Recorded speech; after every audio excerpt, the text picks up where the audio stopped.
ভোরের অনেক আগেই আজ ঘুম ভেঙে গেল তমালের। দরজা খুলে বেরিয়ে এলো বারান্দায়। একটা ইজি চেয়ার টেনে শরীর এলিয়ে দিল তাতে। তাকিয়ে দেখল সামনের উত্তাল সমুদ্রের বুকে তখনও লেপ্টে আছে কুয়াশা। আকাশের পশ্চিম কিনারে একটা তারা তখনও দপদপ করছে। অন্যদিন হলে হয়তো তমাল আবার ফিরে যেত ঘরে, হয়তো আবার ঝাঁপিয়ে পড়তো বিছানায়, কিন্তু আজ একটা অদ্ভুত আহ্লাদে টকবক করছে তার মন। এক অজানা রহস্য যেন তাকে ইশারায় ডাকছে। কার্বাইন্স কোভ সমুদ্র সৈকতটি এমনিতেই একটু নির্জন। আন্দামানের পোর্ট ব্লেয়ার থেকে দূরত্ব প্রায় 10 কিলোমিটার। বিদেশি পর্যটকরা এলে অবশ্য ভোর থেকেই হইচই লেগে যায়, নইলে কদাচিৎ দল বেঁধে লোকজন আসে পিকনিক করতে। পোর্ট ব্লেয়ার থেকে কখনো হেঁটে আবার কখনো বাসে। তাছাড়া বাকি সময় নির্জনে ঝিময় এই সৈকত। তমাল বারান্দা ছেড়ে নেমে এলো নিচে, তারপর পায়ে পায়ে এগিয়ে গেল সমুদ্র সৈকতে। আজ একেবারে নির্জন কার্বাইন্স কোভ। কোনো পর্যটক নেই। মাঝে মাঝে দু একটা বড় ঢেউ এসে আছড়ে পড়ছে পারে। সেই আছড়ে পড়ার শব্দ নির্জনতা ভেদ করে ছড়িয়ে পড়ছে বহু দূরে। তমাল আপন মনে গুনগুন গাইতে গাইতে চলেছে জল ঘেঁষে ডান দিকে। সমুদ্রের ঠান্ডা হাওয়ায় জড়িয়ে যাচ্ছে তমালের শরীর। দেখতে দেখতে ফিকে হয়ে এলো আকাশটা। চারদিকে ছড়িয়ে পড়ল সোনালি রোদ্দুর। ঢেউয়ের চূড়ায় চূড়ায় সেই রোদের সে কি চিকমিক। এক ঝাঁক ছোট ছোট রঙের পাখি ডানা মেলে উড়তে শুরু করেছে আকাশে। হাঁটতে হাঁটতে তমাল চলে এলো অনেক দূর, সেই পাথরে ন্যাড়া ছোট পাহাড়গুলোর ঠিক পাশে। পাহাড়গুলোর গায়ে ছোট ছোট গর্ত। কিছুক্ষণ আগে ছাই রঙের যে পাখিগুলোকে উড়তে দেখেছিল আকাশে, সেই পাখিগুলোই ফিরে এসে ঢুকে পড়েছে সেই সব গর্তে। কিছুক্ষণ পরে আবার দেখতে পেল একসঙ্গে কিচিরমিচির করতে করতে উড়ে গেল আকাশে। তারা খেয়ে হরিণ যেরকম পালিয়ে যায়, ঠিক সেই রকমের একটা সন্ত্রস্ত ভাব। হাসি পেল তমালের। পাহাড়গুলোর দিকে আরও কিছুটা এগিয়ে গেল তমাল। হঠাৎ আঁতকে উঠল সে। কালো পোশাক পরা একটি মানুষের দেহ পড়ে আছে। দেখে মনে হচ্ছে যেন কিছুক্ষণ আগে খুন করা হয়েছে লোকটাকে। ভয়ে কাঁপতে থাকলো তমালের সমস্ত শরীর। চারদিকে একবার তাকিয়ে দেখল সে, না, কেউ কোনোখানে নেই। একটা অজানা আতঙ্কে শিউরে উঠল সে। দ্রুত ছুটে চলল বাড়ির দিকে। হাঁপাতে হাঁপাতে গিয়ে একেবারে বারান্দায় লুটিয়ে পড়ল। ছোট কাকা তখন খাবার টেবিলে বসে চা জলখাবার খাচ্ছিলেন। তমালকে এভাবে বারান্দায় লুটিয়ে পড়তে দেখে প্রায় ছুটে এলেন বাইরে। দু হাতে তমালের শরীরটাকে তুলে বসিয়ে দিলেন ইজি চেয়ারটায়। উদ্বেগ ভরা কণ্ঠে জিজ্ঞেস করলেন, কি হয়েছে? এভাবে ছুটাছুটি করে এলি কেন? খুন খুন হয়েছে।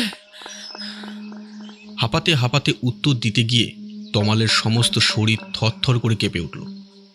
ছোট কাকা কিছুটা বিস্ময়ের সঙ্গে বললেন, খুন? এই জনহীন সৈকতে? অসম্ভব। কি দেখেছিস? হ্যাঁ, ঠিক দেখেছি, একটা লাশ পড়ে আছে। কোথায়? ওই ওই ন্যাড়া পাহাড়গুলোর নিচে। ঠিক দেখেছিস তো? ছোট কাকার যেন কিছুতেই বিশ্বাস হচ্ছে না। সন্দেহ হচ্ছে তোমার? চলো আমার সাথে, দেখিয়ে দিচ্ছি।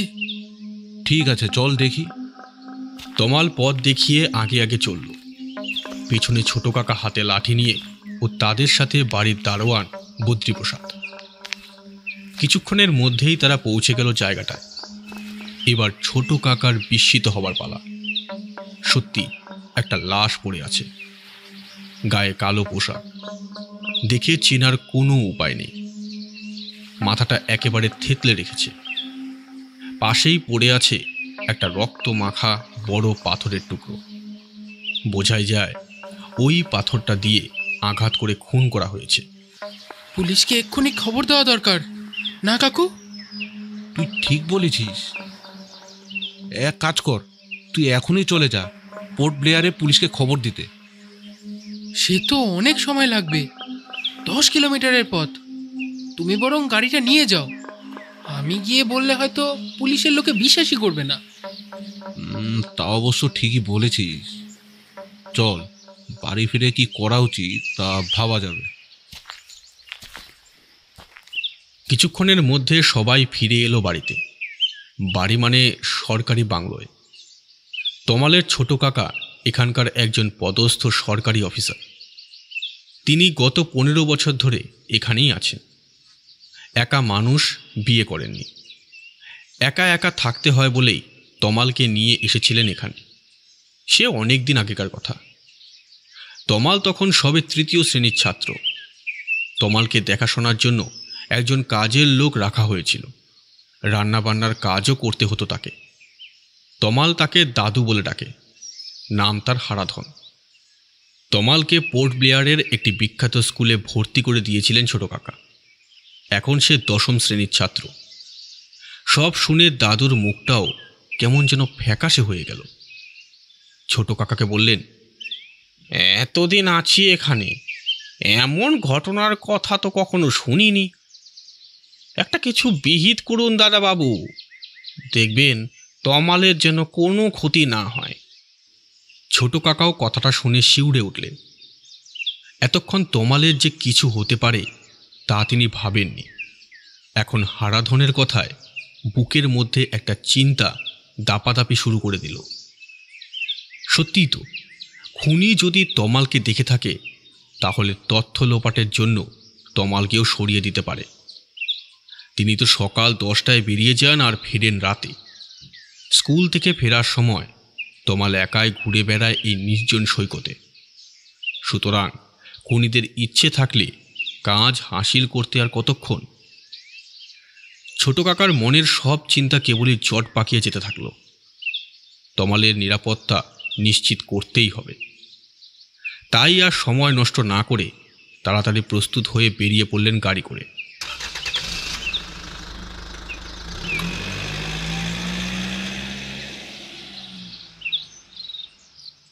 ঘণ্টাখানেকের মধ্যেই আবার ফিরে এলেন। সঙ্গে একটা পুলিশ ভ্যান। তাতে পুলিশের বড়বাবু এবং কয়েকজন কনস্টেবল। বড়বাবু ছাড়া সকলের হাতেই রাইফেল। ছোট কাকা মারুতি থেকেই তমালকে ডেকে বললেন, উঠে আয় তমাল। তমাল এসে বসল ছোট কাকার পাশে। দুটো গাড়ি এগিয়ে চলল সমুদ্র সৈকত ধরে ন্যাড়া পাহাড়গুলোর দিকে। দেখতে দেখতে তারা পৌঁছে গেল জায়গাটায়। কিন্তু এ কি, লাশটা কোথায় গেল? এপাশ ওপাশ খোঁজাখুঁজি করল সকলে। দুজন পুলিশ পাহাড়ের চূড়া পর্যন্ত উঠল, কিন্তু সব বৃথা। কোথাও লাশ পাওয়া গেল না। বড়বাবু বললেন, খুনিরা খুব শেয়ানা, এর মধ্যেই লাশটা সরিয়ে ফেলেছে। তার মানে কাছাকাছি পাহাড়ের মধ্যেই লুকিয়েছিল তারা। এখানে যা যা হয়েছে সব লক্ষ্য করেছে। আমার মতে আপনারা একটু সাবধানে থাকবেন। বড়বাবুর নির্দেশ মতো রক্তমাখা পাথরটা একজন পুলিশ তুলে নিল ভ্যানে। তারপর তমালেরা চলে এলো বাড়িতে। পুলিশ চলে গেল পোর্ট ব্লেয়ারের দিকে।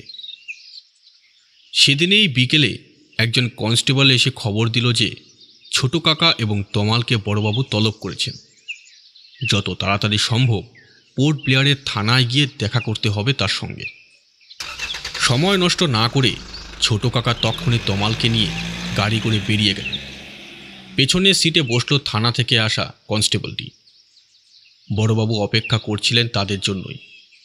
ঘরে ঢুকতেই কিছুটা কৈফিয়তের সুরে তিনি বললেন, অসময় ডেকে আনবার জন্য দুঃখিত, কিছু মনে করবেন না। আসলে একটা জরুরি বিষয় আপনাদের জানানো দরকার। হ্যাঁ বলুন। এখানে নয়, যেতে হবে একজনের সঙ্গে দেখা করতে। শঙ্কর পিল্লাইয়ের নাম শুনেছেন তো? পক্ষীবিজ্ঞানী শঙ্কর পিল্লাই? আগে হ্যাঁ। হ্যাঁ, তার নাম কে না জানে। কিছুক্ষণ আগে তিনি ফোন করেছিলেন আমাকে। আজকের খুনের ব্যাপারটায় তিনি বেশ চিন্তিত। কেমন করে জানলেন তিনি খুনটার কথা? হয়তো লোকমুখে। এই খুনের কথাটা মুখে মুখে ছড়িয়ে গিয়েছে সারা তল্লাটে। কিছু জরুরি তথ্য তিনি শোনাতে চান আমাদের। তার ধারণা এটা সবে আরম্ভ। কি বলছেন এসব? বেশ জোরেই বলে ফেললেন কাকাবাবু। এখন তো মনে হচ্ছে এই বাংলোটা ছেড়ে চলে আসি এখানে। এত বিচলিত হবেন না, আমরা তো আছি। চলুন মিস্টার পিল্লাইয়ের বাড়িতে, কি বলেন তিনি সেটা শুনে আসি। ঠিক আছে, চলুন।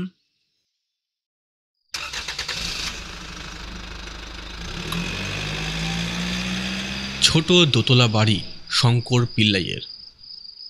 একতলায় তার বসবার ঘর, পাশেই গবেষণাগার, তার পাশেই টিনের একটা বিরাট দোচালা ঘর, তাতে খাঁচায় বন্দি নানা ধরনের অজস্র পাখি। বাইরে থেকেও তাদের কিচিরমিচির শোনা যায়।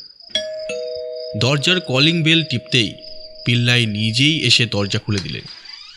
বিনীত ভঙ্গিতে বললেন, ও, আপনারা আসুন আসুন, ভেতরে আসুন। ঘরের ভেতর প্রবেশ করল সবাই। বসবার ঘরে নিয়ে এসে পিল্লাই বললেন, please be seated. Thank you. বলে তমালেরা সোফায় গিয়ে বসল। ডাক্তার পিল্লাই বসলেন একটা কাঠের চেয়ারে। জানতে চাইলেন, কি খাবেন বলুন, চা না coffee? Coffee please. Doctor Pillai বেশ জোরেই হাঁকলেন, ইন্দু, ইন্দু। পাশের ঘর থেকে একজন 25-26 বছরের মেয়ে এগিয়ে এলো। গায়ের রং ঠিক ফর্সা বলতে যা বোঝায় তা নয়, কিন্তু সর্বাঙ্গে লাবণ্যের ছাপ। টানা টানা চোখ, দীঘল চুল, পরনে লাল ব্লাউজ আর হলুদ রঙের শাড়ি। মেয়েটি ডাক্তার পিল্লাইকে জিজ্ঞেস করল, আমাকে ডেকেছেন? হ্যাঁ, বাড়িতে অতিথি এসেছে, একটু কফির ব্যবস্থা করতে হবে। ঠিক আছে। বলেই মেয়েটি আবার চলে গেল পাশের ঘরে। বড়বাবুর কৌতূহল হলো, জিজ্ঞেস করলেন, আপনার মেয়ে বুঝি? আগে না, আমার কাছে গবেষণা করে। নাম ইন্দু যোশী, বাড়ি গুজরাটের সুরাটে। এখানে কোথায় থাকেন? এ বাড়িতেই থাকে। ওর জন্যে ওপরে একটা আলাদা ঘর রয়েছে। অন্যরা 2 বা 3 মিলে একটা ঘরে থাকে, কিন্তু ওর সবই আলাদা। ওর বাবার প্রচুর পয়সা। জাকার্তা, হংকং, সিঙ্গাপুর, টোকিও, মানে সারা দক্ষিণ পূর্ব এশিয়া জুড়েই নাকি তার ব্যবসা।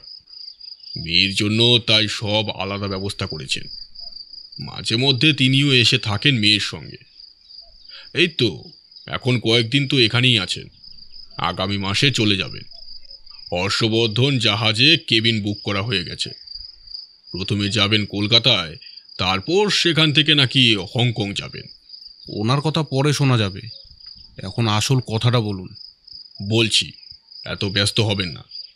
আচ্ছা, লাশটা প্রথমে কে দেখেছিল? আমি। কোথায়? ন্যাড়া পাহাড়গুলো নিচে সমুদ্রে পাড়ে। পাহাড়ের গায়ে ছোট ছোট গর্ত দেখেছো? অনেক। লক্ষ্য করেছ নিশ্চয়ই, এক ধরনের ছোট ছোট রঙের পাখি তাতে থাকে। হ্যাঁ, মাঝে মাঝে দল বেঁধে উড়ে যাচ্ছিল আকাশে, আবার ফিরেও আসছিল সেভাবে। তারপর যে যার গর্তে ঢুকে পড়ছিল। ওগুলো এক ধরনের বিরল প্রজাতির পাখি। আন্দামানের এইদিকে এবং নিকোবরের কয়েকটি জায়গা ছাড়া পৃথিবীর আর কোথাও এই পাখি নেই। সমুদ্রের পাড়ে ন্যাড়া পাথুরে পাহাড়ে এইসব পাখিদের বাস। পাহাড়ের গায়ে ছোট ছোট গর্তে মুখের লালা দিয়ে ওরা বাসা বানায়। মুখের লালা দলা পাকিয়ে যায়, দেখলে মনে হয় যেন ফিটকিরির ঢেলা। তাই নাকি? হ্যাঁ, তুমি দেখবে। নিজেই উঠে গিয়ে আলমারি খুলে ওই ধরনের একটা পাখির বাসা নিয়ে এলেন ডাক্তার পিল্লাই।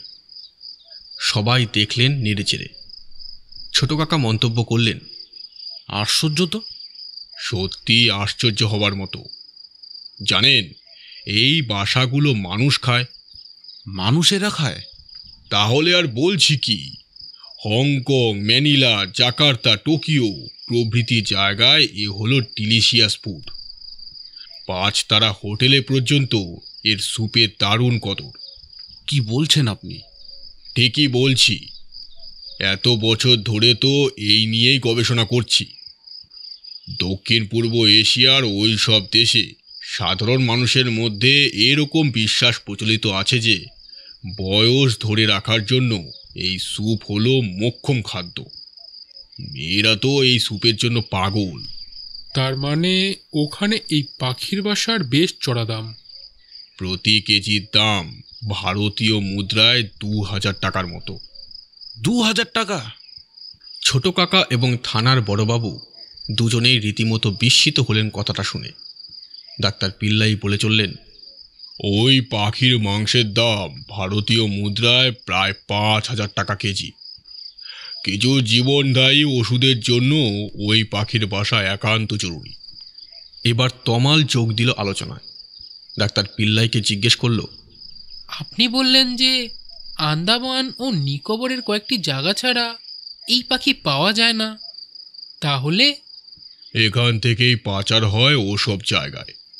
আগে তো এই পাখি ধরা বা এদের বাসা চালান দেওয়ার কোনো বাধা ছিল না। যখন দেখা গেল এই প্রজাতির পাখি প্রায় বিলুপ্তির পথে, তখন সরকার বন্যপ্রাণী সংরক্ষণ আইনে এই পাখি ধরা বা তাদের বাসা ভাঙ্গা নিষিদ্ধ ঘোষণা করলেন। তখন থেকেই চোরাপথে পাচারের চেষ্টা বৃদ্ধি পেতে থাকলো। এখন তো তার মানে আপনি বলতে চাইছেন যে আজকের এই খুনটার পেছনে রয়েছে চোরা কারবারিদের হাত? জানতে চাইলেন বড়বাবু। ডাক্তার পিল্লাই নির্লিপ্তভাবে উত্তর দিলেন, হ্যাঁ স্যার, আমি তাই বলতে চাইছি। একটু পুলিশি নজরদারির ব্যবস্থা করুন কারবাইন স্কোভের ওই জায়গাটায়। আজই এর একটা ব্যবস্থা করছি। এই বলে ডাক্তার পিল্লাইকে নমস্কার জানিয়ে সেখান থেকে বিদায় নিল তারা। কিছুক্ষণের মধ্যেই তমালকে নিয়ে ছোট কাকা ফিরে এলেন তাদের বাংলোয়। থানার বড়বাবু গেলেন পুলিশ চিফের সঙ্গে বিষয়টা নিয়ে কথা বলতে। কারবাইন স্কোভে সেদিন থেকেই শুরু হলো পুলিশের জোর টহলদারি, দিনে রাতে দফায় দফায়। কিন্তু এর মধ্যেই ঘটে গেল আরেকটি চাঞ্চল্যকর ঘটনা। খুন হলেন ডাক্তার শঙ্কর পিল্লাই। সন্ধ্যের পর বেড়াতে বেরিয়েছিলেন রাস্তায়। সমুদ্র পাড়ের একটা নির্জন জায়গা দিয়ে যখন হাঁটছিলেন, তখন নাকি কয়েকজন লোক পেছন থেকে তার উপর ঝাঁপিয়ে পড়ে। বড় পাথর দিয়ে আঘাত করে মুন্ডুটা এমনভাবে থেতলে দেওয়া হয়েছে যে দেখে চেনার কোনো উপায় নেই। দেহ শনাক্ত করেছে ইন্দু যোশী, কারণ ডাক্তার পিল্লাইয়ের কোনো আত্মীয় স্বজন ছিল না শনাক্ত করার মতো। এই খুনের মধ্যেও তমাল যেন একটা রহস্যের গন্ধ পায়। তার মনে হয় একটা বিরাট চক্রান্ত যেন এই সবের পেছনে সক্রিয়।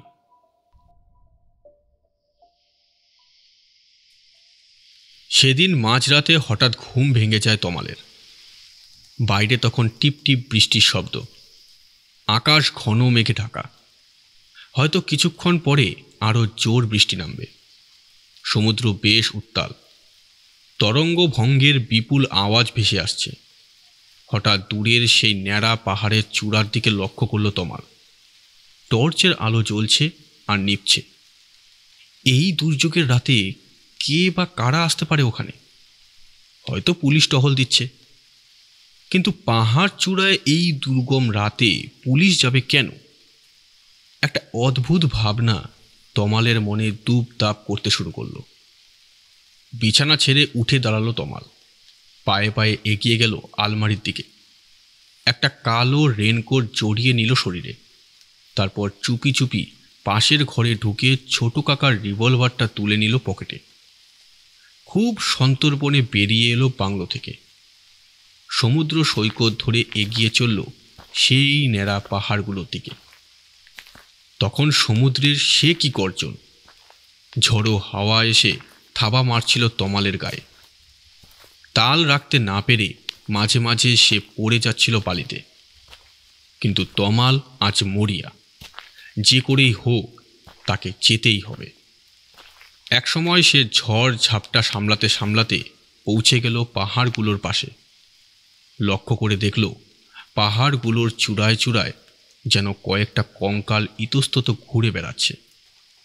তাহলে কি কিছু অশরীরী আত্মা এসে ভিড় করেছে এখানে? এমন সময় হঠাৎ একটা টর্চের আলো এসে পড়ল তার গায়ে। কে কে ওখানে? কে যেন গর্জে উঠল। তমাল পেছন ফিরে দৌড় দেবে ভাবছিল, কিন্তু তার আগেই কয়েকটা কঙ্কাল ঝাঁপিয়ে পড়ল তার ওপর। একটা কাপড়ের টুকরো দিয়ে মুখ বেঁধে দিল তার, যেন টু শব্দটিও সে না করতে পারে। তারপর তমালের হাত পা বেঁধে ফেলে রাখল সমুদ্র পাড়ের বালিয়াড়িতে। তমাল দেখতে পেল তাকে ঘিরে দাঁড়িয়ে আছে 10-12 জন লোক। প্রত্যেকের পরনে কালো পোশাক, পোশাকের ওপর হাড়ের মতো সাদা সাদা দাগ। দূর থেকে এদেরই মনে হয়েছিল তমালের কঙ্কালের মতো। এ তো দেখছি সেই বিচ্ছুটা, দেব নাকি সবার করে? না না, সাবধানে কাজটা করতে হবে। এখন আর একটা খুন হলে চারদিকে হইচই পড়ে যাবে। উত্তর দিল আরেকজন। তাহলে নিয়ে চল সঙ্গে, পরে দেখা যাবে। দেখতে দেখতে একটা কালো রঙের ভ্যান এসে দাঁড়ালো সামনে। লোকগুলো সবাই উঠে বসলো তাতে। সকলের পিঠেই একটা করে ভর্তি বস্তা। তারপর একজন এসে চ্যাংদোলা করে হাত পা মুখ বাঁধা অবস্থাতেই তমালকে তুলে নিল সেই গাড়িতে।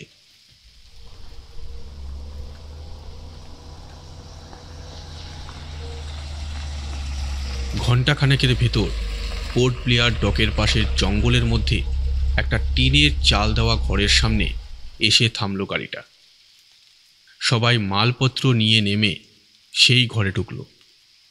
তমালকেও 2 জন লোক চ্যাংদোলা করে নিয়ে গেল। ঘরের মধ্যে টিম টিম করে জ্বলছে একটা লণ্ঠন। তার সামনে একটা ভাঙা চেয়ারে হেলান দিয়ে বসে আছে একটা লোক। স্তিমিত আলোতেও তমালের চিনতে অসুবিধে হলো না। আঁতকে উঠল সে। পক্ষী বিজ্ঞানী ডাক্তার পিল্লাই বসে বসে হিসেব করছেন। লোকগুলোর দিকে তাকিয়ে নির্দেশ দিলেন, তাড়াতাড়ি ওজন করে প্যাকেট কর। প্রতিটি প্যাকেটের ওপরে আর নিচে থাকবে ফিটকিরি। 4টি বাক্সে সব প্যাকেট করতে হবে। হর্ষবর্ধন জাহাজে ইন্দু যোশী, তার বাবা উমেশ ভাই যোশী, 2 বোন ইলা বেন ও কুমুদ বেনের নামে বুক করা আছে একটা কেবিন। সব মাল ওই কেবিনে উঠবে। এবার কত টাকার মাল যাচ্ছে? 50 লক্ষ টাকার মতো। তা আমাদের বকশিস? কাল সকালেই মিটিয়ে দেব, কিন্তু কাজ চালিয়ে যাবি ঠিক মতো। 3 মাস বাদেই আবার ফিরছি, তখন আবার মাল চাই কিন্তু। এখন কোথায় যাবে? কাল তো হর্ষবর্ধন জাহাজে উঠছি, খিদিরপুর ডকে গিয়ে নামবো। সেখান থেকে সোজা দমদম বিমানবন্দরে, তারপর হংকং। লোক ফিট করা আছে সব জায়গায়। এ বিচ্ছুটাকে কি করব? মুন্ডু থেতলে ফেলে দেবো নাকি সমুদ্রে? না, আবার লাশটা জলে ভেসে পাড়ে এসে আটকে গেলে পুলিশ ক্লু পেয়ে যাবে। তার চেয়ে যে অবস্থায় আছে ঠিক সেইভাবেই একটা বস্তায় পুড়ে তুলে দে জাহাজে। কাল রাতে যখন মাছ সমুদ্রে গিয়ে পড়বে, তখন চুপি চুপি বস্তাটা ডেকে তুলে ফেলে দেব সমুদ্রে। কেউ জানতেও পারবে না কোনোদিন। তাই ভালো হবে। সব কিছু ঠান্ডা মাথায় ভেবে চিন্তে করতে হয়, বুঝলে? এই লাইনে একটু ভুল হলেই বিপদ। দেখলি না ডাক্তার পিল্লাইয়ের খুনটা কেমন প্ল্যান করে করা হয়েছে? সত্যি তুলনা হয় না। কেউ বুঝতেই পারলো না ডক্টর পিল্লাই বলে আদতেও কেউ ছিল না। অভিনয়টা কেমন হয়েছিল বল? এখন আমি উমেশ ভাই যোশী। তা লাশটা পেলে কোথায়? হাসপাতালে আমার এক পরিচিত নার্স আছে, তাকে বলে রেখেছিলাম কেউ মারা গেলে যদি তার লাশের কোনো দাবিদার না থাকে তবে যেন আমাকে জানায়। এত তাড়াতাড়ি যে সুযোগটা এসে যাবে তা আমি ভাবিনি। নইলে হয়তো আরও একটা খুন। ঠিক, তবে সেই দায় থেকে বাঁচালো হাসপাতালের সেই নার্স। খবর পেয়েই সঙ্গে সঙ্গে চলে গিয়েছিলাম হাসপাতালের মর্গে। ডোমকে কিছু টাকা দিয়ে লাশটা গাড়িতে তুলে সোজা চলে এলাম বাড়িতে। পিল্লাইয়ের সাজে আমি যেসব পোশাক পরতাম তাই পরিয়ে দিলাম লোকটার গায়ে। তারপর তো খুবই সোজা, রাস্তার নির্জন জায়গায় লাশটা রেখে একটা বড় পাথর দিয়ে মুন্ডুটা একেবারে থেতলে দিলাম, যাতে কেউ চিনতে না পারে। ঠিকমতো ফরেন্সিক পরীক্ষা হলে কিন্তু সব ধরা পড়তো। কোনো সন্দেহ হলে তবে তো। এখানে সন্দেহের কোনো পথ খোলা রাখিনি। দেখলি না সবাই কেমন সহজেই মেনে নিল যে ডাক্তার পিল্লাই খুন হয়েছেন। তাছাড়া অন্য ব্যবস্থাও করা ছিল। তবে শ্যামচরণকে খুন করে ভালো করনি। উপায় ছিল না, বুঝলে, উপায় ছিল না। কেন? ও বিশ্বাসঘাতকতা করতে চেয়েছিল আমার সঙ্গে, গোপনে যোগ দিয়েছিল শ্রীকান্ত নায়ারের সঙ্গে।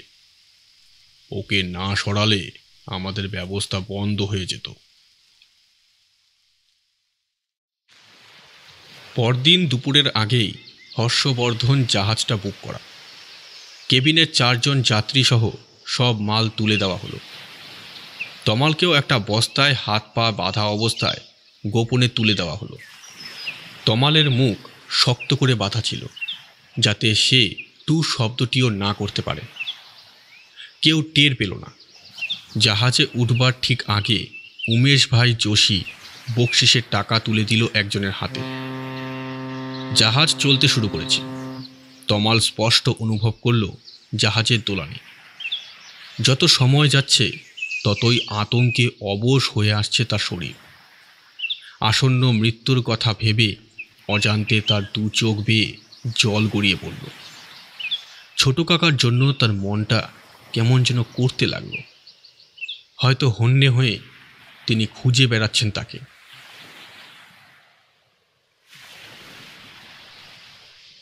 রাত 8টায় বাজল জাহাজের ডিনারের ঘণ্টা। ইন্দু যোশী একটু এদিক ওদিক তাকিয়ে কি যেন ভাবল। তারপর উমেশ ভাইকে লক্ষ্য করে বলল, খেতে যেতে হবে তো। একজন তো পাহারায় রেখে যেতে হবে, নইলে। আমিই থাকি তাহলে। আপনারা যান, আপনারা খেয়ে এলে তারপরে আমি যাব। কথা শুনে বাকি 3 জন চলে গেল খেতে। একা হতেই ইন্দু যোশী তমালের বস্তার মুখ চাকু দিয়ে কেটে দিল, খুলে দিল হাত পা মুখের বাঁধন। একদম চুপ, এসো আমার পেছন পেছন, কেউ যেন টের না পায়। কিন্তু কিন্তু কোথায়? সেসব কথা পরে হবে। বাঁচতে যদি চাও তবে এসো আমার সাথে। তমাল আর কোনো কথা না বাড়িয়ে অন্ধের মতো চলল ইন্দুর পেছন পেছন। একটা সরু সিঁড়ি দিয়ে তারা উঠে গেল ওপরে সোজা ক্যাপ্টেনের ঘরে। সব শুনে ক্যাপ্টেন সঙ্গে সঙ্গে খবর পাঠিয়ে দিলেন পোর্ট ব্লেয়ারের জাহাজ অফিসে। ইন্দু যোশী আর তমালকে নিয়ে গেলেন আরেকটা ঘরে। বললেন, চুপ করে বসে থাকো এখানে। They will be looking for you everywhere. এটা আমার ঘর, বাইরে থেকে তালা দিয়ে যাচ্ছি। রাত ক্রমশ গভীর হতে থাকল। অন্ধকারের বুক চিরে কালো জলের ওপর সাঁতরাতে সাঁতরাতে ছুটে চলেছে হর্ষবর্ধন। কিন্তু জাহাজের গতি তুলনায় কম। ক্যাপ্টেন ইচ্ছে করেই গতি কমিয়ে দিয়েছেন। হঠাৎ 4 দিক থেকে জাহাজটায় ছড়িয়ে পড়ল সার্চ লাইটের আলো। জল পুলিশের 10টি পুলিশের বোট ঘিরে ফিরেছে হর্ষবর্ধনকে। উমেশ ভাই কিছু করবার আগেই দেখতে পেল 4 জন জল পুলিশ হাতে রিভলভার তাক করে দাঁড়িয়ে আছে তার কেবিনের সামনে। একজন চেঁচিয়ে বলে উঠল, হ্যান্ডস আপ, নইলে বুক এফোর ওফোর হয়ে যাবে। সুবোধ বালকের মতো হাত তুলে দাঁড়ালো উমেশ ভাই, সঙ্গে আরও 2 জন। উমেশ ভাই জানতে চাইল, আমার অপরাধ খুন, প্রতারণা, চোরা কারবার। ভারতীয় দণ্ডবিধির অনেক কটা আইনেই গ্রেফতার করা হচ্ছে তোমাকে, কিন্তু প্রমাণ কোথায়? এখনই দেখতে পাবে। বলেই ওদের 3 জনকে হাত করা পরিয়ে নিয়ে আসা হলো ক্যাপ্টেনের কেবিনে। সেখানে তখন নিশ্চুপ বসেছিল ইন্দু যোশী ও তমাল। পুলিশের জেরায় ইন্দু যোশী জানালো, উনি উমেশ ভাই যোশী নন, ডক্টর শঙ্কর পিল্লাইও নন। ডক্টর শঙ্কর পিল্লাইয়ের ছদ্মবেশে এক শয়তান। উমেশ যোশী আমার বাবা।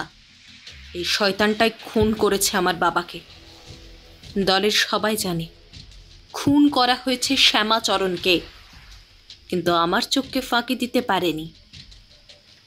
ভয়ে আমি বলতে পারিনি এতদিন।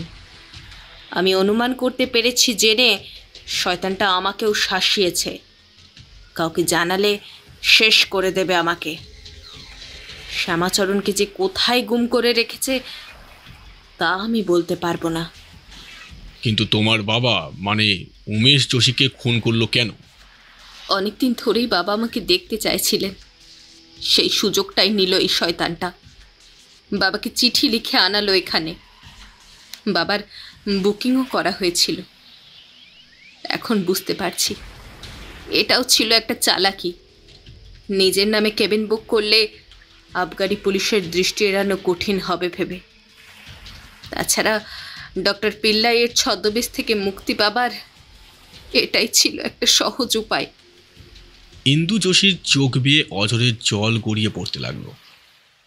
জল পুলিশের বোটে যখন তারা পোর্ট ব্লেয়ারে এসে পৌঁছালো তখন রীতিমতো সকাল। তমাল দেখতে পেল পাড়ে গভীর উৎকণ্ঠা নিয়ে দাঁড়িয়ে আছেন ছোট কাকা, তার পাশে হারাধন দাদু ও বদ্রীপ্রসাদ, অন্যদিকে পুলিশের বড়বাবু এবং একদল কনস্টেবল। বোট থেকে কোমরে দড়ি বাঁধা অবস্থায় 3 জনকে নিয়ে নামল জল পুলিশ। থানার বড়বাবু গাড়িতে করে ওদের পাঠিয়ে দিলেন হাজতে। 4 নম্বর কেবিন থেকে পাওয়া জিনিসপত্র তোলা হলো অন্য একটা গাড়িতে। তমাল ছুটে এসে ঝাঁপিয়ে পড়ল ছোট কাকার বুকে। ইন্দু যোশীর দিকে তাকিয়ে কৃতজ্ঞ ভরা চোখে বলল, ধন্যবাদ। তাহলে এখন যাই? যাও, ভালো থেকো। কিন্তু আমি এখন... আপনাকে বেশ কিছুদিন থাকতে হবে এখানে। আপনি প্রধান সাক্ষী। আপনার বাবা এবং ডক্টর পিল্লাইয়ের খুনের একমাত্র সাক্ষ্য আপনি দিতে পারবেন। কিন্তু ভয় নেই, আপনার নিরাপত্তার পুরো দায়িত্ব আমার। একটু থেমে আবার জিজ্ঞেস করলেন ইন্দু যোশীকে, তার মানে প্রথম যে লাশটা পাওয়া গিয়েছিল সেটাই ডক্টর পিল্লাই? আগে হ্যাঁ, ওই বিরল প্রজাতির পাখিদের সম্বন্ধে গবেষণার জন্য তিনি গভীর রাতেও যেতেন সেখানে। ইন্দু যোশীকে নিয়ে বড়বাবু উঠলেন একটা মারুতি গাড়িতে। বিশদ ভরা মুখে অনেকক্ষণ তমালের দিকে তাকিয়ে থাকলো ইন্দু যোশী। ছোট কাকাও তমাল, বদ্রীপ্রসাদ আর হারাধনকে নিয়ে রওনা হলেন বাংলোর দিকে। চারদিকে তখন ছড়িয়ে পড়েছে ঝলমলে রোদ।